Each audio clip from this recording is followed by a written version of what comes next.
سالیانی دور نزدیک دژ سپید سهراب با لشکر توران به ایران رسید.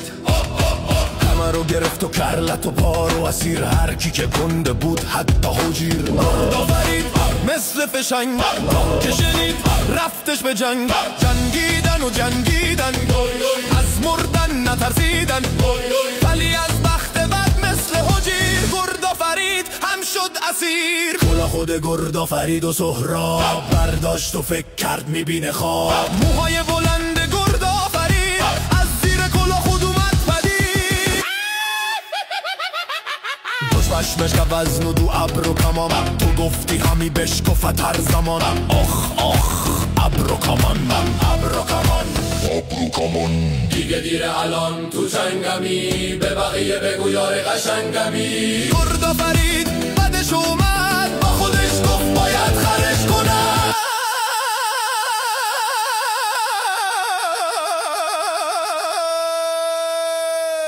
کنون لشکر و دژ به فرمان توست، نباید گه آشتی جنگ جست. ز گفتار او مبتلا شد دلش، برافروخت و کنج بلا شد دلش.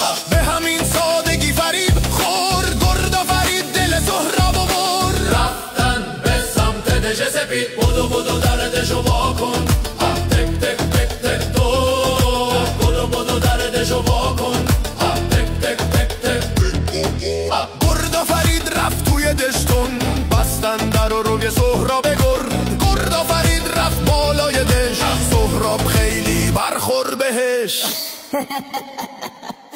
بخندید او را به افسوس گفت، به ترکان ز ایران نیابند جفت. یهو سهراب خیلی پرشتاب، دیوار دژ رو کردش خراب. نمیدونست این کارا نمیده جواب.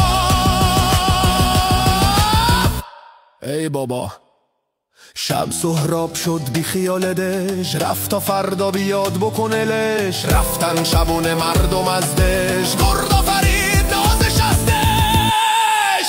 سهراب سهراب گول خوردی، گول خیلی ناجور خوردی.